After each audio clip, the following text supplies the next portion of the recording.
Walk into a coffee shop and you'll see it. Warm wood, black metal, Edison bulbs, white tile, plants.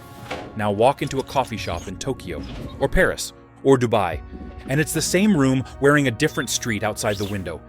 It feels like a coincidence. It's not. It's a blueprint. Somewhere along the way, the coffee shop stopped being a place. It became a product. A predictable, repeatable experience that can be dropped into any city like a shipping container. And the strangest part is this. Most owners aren't trying to copy anyone. They're trying to survive.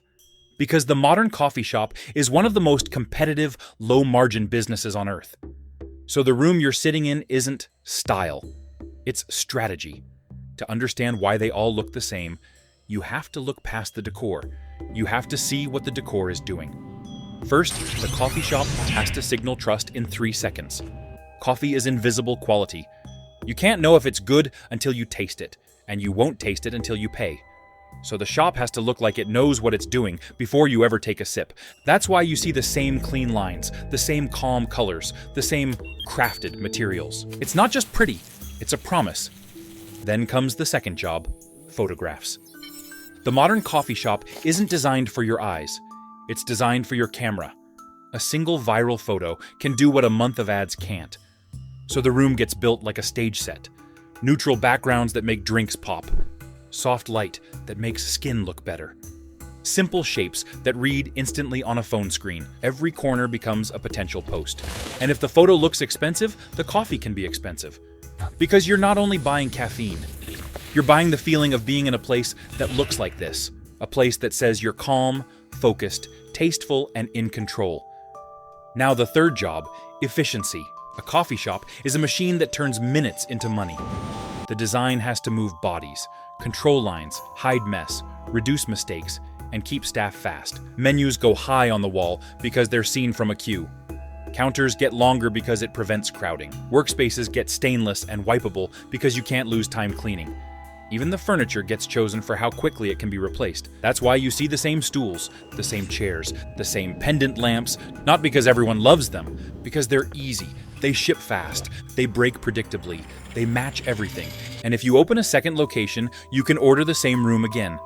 And that leads to the fourth force, supply chains. There are only so many manufacturers making café furniture at scale. There are only so many light fixtures that look premium but cost cheap.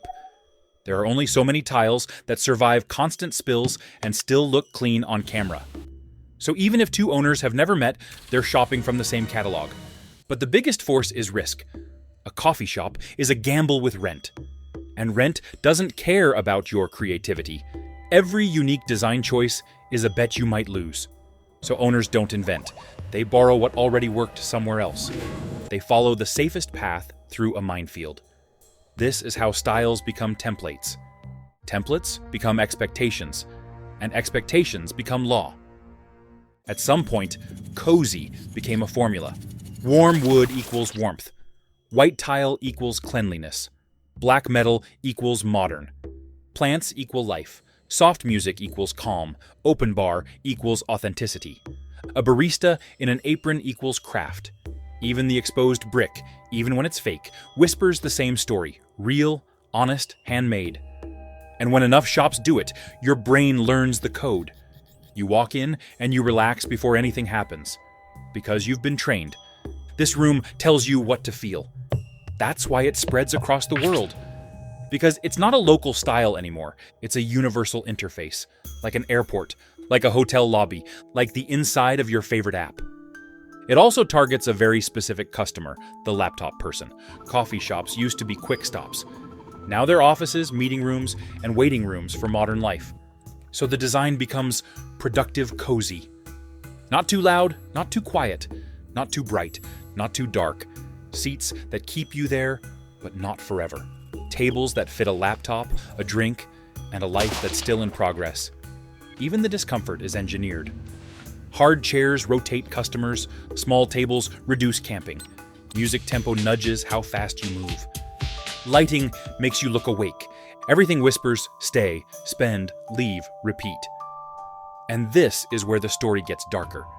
Because the same cafe everywhere isn't just about taste. It's about a global economy that rewards sameness. The more predictable the experience, the safer the investment. The safer the investment, the more it gets copied. The more it gets copied, the more normal it feels, until anything different feels risky. So local cafes start to look like global cafes. And then global cafes replace local cafes. And the city slowly loses its fingerprints. But there's one final twist. The sameness isn't a failure of imagination. It's the success of a system. A system that discovered the most profitable version of comfortable. A system that turned a third place into a standardized product. That's why every coffee shop looks the same. Because they aren't selling coffee first. They're selling certainty. A familiar room, a predictable mood. A place where nothing surprises you, except the price.